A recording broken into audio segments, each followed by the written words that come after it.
wrestling fans? It's your boy Haja, and we're here talking about some professional wrestling here on Room for Cream. It's the brand new hit show. Everybody's talking about it. Everybody's telling me, giving me good feedback, saying, "Wow, that's a great show you've got there," and I love you. And I say, "Well, thank you very much for that." We're going to talk about wrestling tonight, as we're going to talk about wrestling every time you see me on the screen. I'm happy to be here, and I'm happy that you're here too. Room for Cream.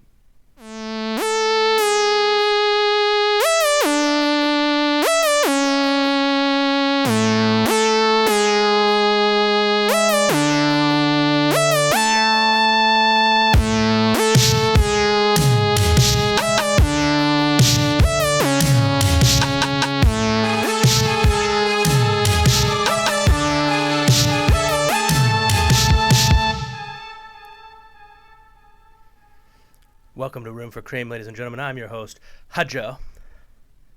We got Dynamite tonight, so let's see what we got going on AEW Dynamite tonight. This is the card that we've got so far. We've got the AEW World Heavyweight Champion Samoa Joe defending the title against FTW Champion Hook. We've got a TNT Championship match between Christian Cage and Dustin Rhodes. We've got the ROH World Six-Man Tag Champions Gates of Agony and Brian Cage versus Bullet Club Gold. And we will hear from the Young Bucks. That's all that's announced so far tonight, huh? I guess, first I should probably, this is the first show and all. I should probably familiarize you with me. I mean, why watch this, right? So I went to a school called Ohio Media School. I had a radio show there, weekly radio show there, called Hey Yo, a wrestling show. Where I talked about this or that. And then that eventually evolved into a show called The Fatal Bros Wrestling Show with me and my brother. Now I work on, a couple of things. I work on a show called North Coast Numbskulls with a couple of people that I went to school with. I work on another show with a couple of people I went to school with called Review and Play. I used to work on a show called Blabbermalt. I used to work on a show called, what was that show called? Smoke and Talk and Roll. And I worked on a show called Billy and Merle Show. And I currently work on the Iron On podcast, the Iron On Wrestling podcast with Gregory Iron and Aaron. And I don't know. I'm an editor there. I also am the producer. Great guy is Iron On Wrestling's Gregory Iron. He actually gave me this camera that I'm staring into right now as a gift or as payment. Depends on if I'm talking to the tax man or not. Am I right? Anyways, so let's see. Well, we got this Dynamite tonight. And we've got the Young Bucks. We're going to hear from the Young Bucks. Last week on Dynamite, Sting was asked by Tony Schiavone who his opponent was going to be for his final match. I mean, it's the final match of a legendary wrestler, Sting, who everybody loves, right? And we wish him the best. And a lot of people speculated that it may be a one-on-one match between Sting and Darby. It ended up being this tag team match that reports are saying Sting particularly chose the Young Bucks as his final opponents. And there's a lot of online discourse about the whole thing. There's a lot of people who are upset that the Young Bucks of all people are going to be the final opponent for Sting. I feel like if you're upset about it, there seems to be two camps. There's the people who are upset because they love Sting and they want to see him in a singles match. Or there's people who are upset because they hate the Young Bucks. And there's reasons that people hate the Young Bucks that, for example, maybe they're a big CM Punk fan and they hold a grudge against the Young Bucks because of the personal problems that they had with him, at Brawl In or Brawl Out. Me, personally, my opinion on the whole thing is that I love it. I think it's going to be a really great match. The Young Bucks have no bad matches. They are literally the greatest tag team in the world. Like FTR is definitely the second greatest tag team in the world, but the Young Bucks are the greatest tag team in the world. If it wasn't for them, we wouldn't have AEW. But not only that, but also I just love those guys. I mean, for me personally, it's a kind of interesting. I was a huge wrestling fan my entire life. Okay, especially WWF, WWE. Uh, in what 2014 or whatever, when CM Punk left, I was really sad. And then when he went on the podcast, The Art of Wrestling with Cole Cabana, and aired his grievances, I stopped watching wrestling after that. Because the things I was hearing him talk about, I was like, there's no way I can support this company anymore by watching their product. Like, I didn't expect them to go out of business with me not watching anymore, but I just couldn't participate in their fandom anymore. I couldn't be a part of it because they were an evil company, and I knew that. But hearing, I always heard wrestlers talk about that kind of stuff. What the crap that the WWE does, and I always kind of was think, it's like older wrestlers that are saying this stuff. CM Punk was not older at the time. You know what I mean? He was still in his prime, and so him saying that stuff, I took it seriously, and I don't know, I took it to heart. So I stopped watching wrestling. I don't know that I would have stopped watching wrestling if there was other choices to watch besides WWE, but there really was only WWE. And so, I mean, there was TNA. I mean, I was a huge TNA fan back in the day, but that wasn't really that was kind of in the gutter at the time. Ring of Honor, like I needed to watch wrestling that had like a weekly show, or at least had easy access to. Like, eventually I did get into Lucha Underground when it came out. I thought that was really great. But the thing that really made me a wrestling fan again and cemented me into falling in love with wrestling again was I went to 2 Ring of Honor shows, and both of them were Ring of Honor and New Japan doing like a cross promotion show. And it was during the like real height of the Bullet Club, with the Kenny Omega as the leader iteration of the Bullet Club, and the Young Bucks, and Hangman and Marty Scurll, and it was just so it felt cool. You know what I mean? Wrestling hadn't felt cool to me since I was a kid in the Attitude Era, but for the first time I was like, this is sweet. I mean, wrestling fans kind of get like stereotyped as like hillbillies, or you know what I mean, they're like stupid rednecks or something. And but when I would go to these Ring of Honor shows, it was like hipsters and like cool people, you know what I mean, watching this stuff, wearing Bullet Club shirts. I mean, the entire building was wearing Bullet Club shirts. People were driving around after the show, people walking out of the show blasting the Bullet Club theme song. It was very fun. And so like the Young Bucks and Kenny are what got me back into being a fan of wrestling. And so when AEW formed, like that was it for me. I was like, I'm gonna be a like a person who watches wrestling every week again. And also I loved Cody. I don't know why I forgot to mention Cody. I mean, Cody was a part of it too. I met him like at an autograph signing while he was the NWA World Champion. I watched All In. I don't know. I was just really into it. I watched Wrestle Kingdom, where Kenny Omega wrestled Kazuchika Okada, and that was mind-blowing at the time. And so I was in it again. You know what I mean? And then you fast forward to CM Punk coming to AEW, and it was amazing to me because I love CM Punk. He's one of my favorite wrestlers of all time. I mean, I stopped watching it because of him hating the WWE, essentially, right?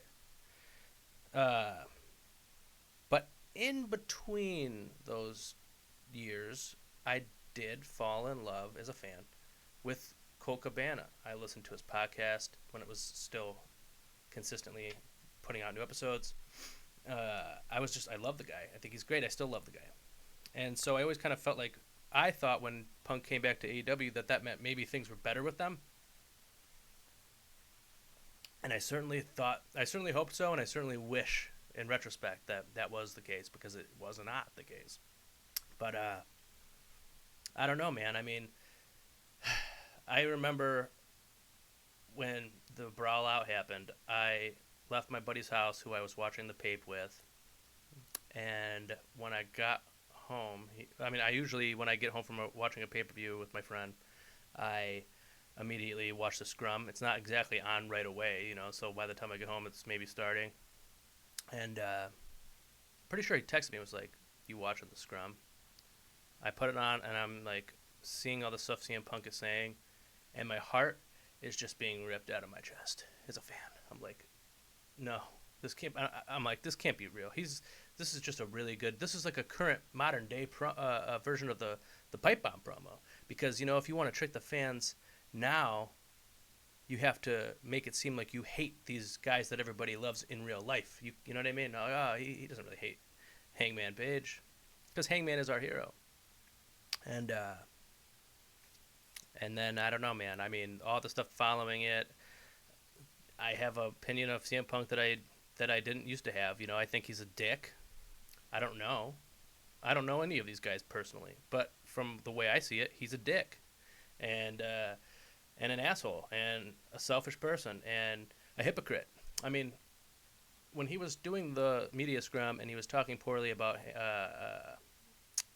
Cole Cabana, he mentioned that Cole Cabana shares a bank account with his mom, and he said, so that tells you all you need to know about that guy, or something like that, right?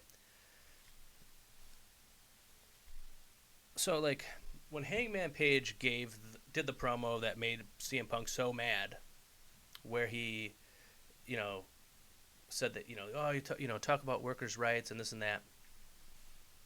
I agree with what Hangman said 100% when he said that then, because to have this mindset of like I care about workers' rights and I care about the working class, or like I care about people, other human beings and the labor that they put into something, as opposed to how much a company extracts from them and things like that.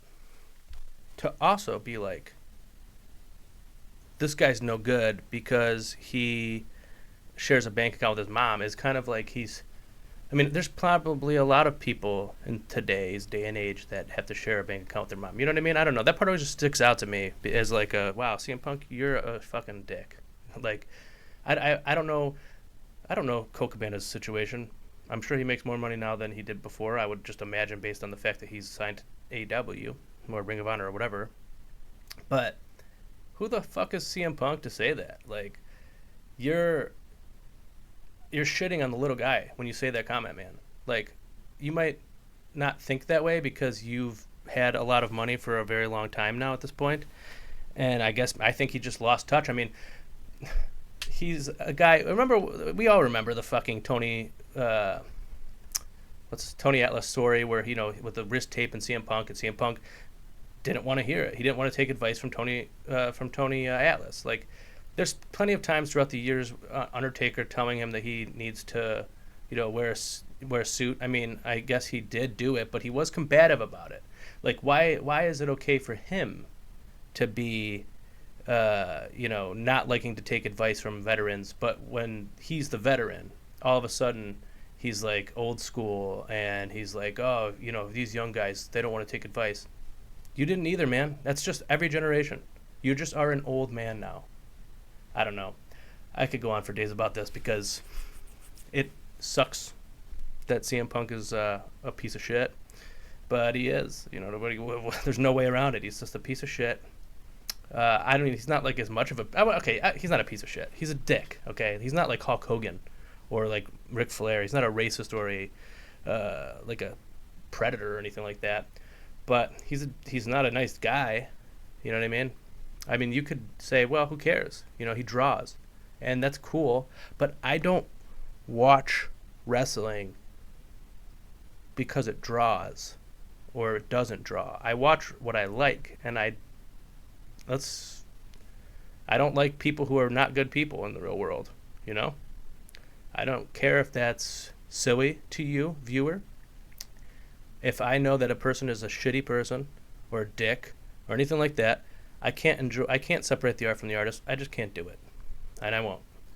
You know what I mean? If Hulk Hogan comes out, if they decided to do a really brilliant storyline with Hulk Hogan and Ric Flair in AEW for some reason, I mean, I know Hulk Hogan's banned from AEW, but just imagine, or even anywhere, it could be the greatest wrestling story ever told. I'm not watching it, or I'm not going to enjoy it, because I'm not going to enjoy bad people doing good things. I'm just not. So that's where I am about that. Anyways, now that I've started off in the first episode by telling you how I feel about CM Punk and to 2024, I'm sure if there was anybody watching this, you either like me now or you hate me now. But I feel like, you know what, why don't we get that off the chest right away? Maybe I'm going to have some special guests on here sometime. Maybe I'm going to have other people on here talking about wrestling with me. We'll see. But I just wanted to do a short little episode today. And I think I got all the stuff I wanted to say off my chest. I guess just to keep the idea of this being the first episode and you not knowing me idea up in the air, maybe I should tell you my favorite wrestler right now and my favorite wrestling match of all time. My favorite wrestler right now is probably Swerve Strickland. I think the guy's amazing, and I know some people are saying he's not quite a star yet, but he's about to be a star. To me, he already is a star. I mean, the guy is going to go places, and I hope that he takes AEW places as well. My favorite match of all time is Hangman and Kenny Omega versus the Young Bucks at Revolution. It holds up as an amazing match. The storytelling in the match, everything leading up to it, that was peak AEW, and that match is going to be special to me for the rest of my life. My favorite match so far this year, by the way, I decided to count how many matches that I've watched in 2024. Also, I have decided to officially follow New Japan Pro Wrestling, like not just see what's going on with them on like Wrestle Talk or What Culture or any of that crap. Not that it's crap; those are great channels, but not to, I'm actually watching it. Like I watched Wrestle Kingdom, which I usually do, live. I called off work. Oh, I took off work, and I loved it. My favorite match so far of the year was on that show. It was Bryan Danielson versus Okada. If you didn't know. And then I watched Battle in the Valley. I watched New Year's Dash, which was the next day after Wrestle Kingdom. And then this Friday night / Saturday morning is, what is that show? Well, that would be, hold on, it's in my calendar on my phone. That is, I don't get this fucking calendar. It's so weird. Okay, that is New Beginning. And so I'm going to watch that at 3 in the morning. But so far I'm into it. I mean, I've always wanted to do this, but it's just, with the time zone stuff, it always seemed like an inconvenience to go out of my way to watch New Japan. But I just enjoyed Wrestle Kingdom, and I do every year. But when I watch it, I'm like, this is what I really want wrestling to be in the United States. So I'm following it all year long and seeing what happens. And then as for how many matches I've watched, as of this moment, which will change later because AEW Dynamite is on, I have watched 54 matches in the year of 2024, and it is January 17th. So in 17 days, I've watched 54 matches because I went back and watched a bunch of Wrestle Kingdoms. That's the reason that it's so high. It was a good show. 20 minutes, not so bad. We'll talk again. I'm gonna try to do this I'm gonna upload as many days a week as I possibly can. You know what I mean? I love you guys. I wish you the best, and thank you for watching the show. Oh, you know what? I gotta say this stuff now. It's true. Like, subscribe, follow me on Instagram at Room for Cream, and you have a great day. I love you, muchachos.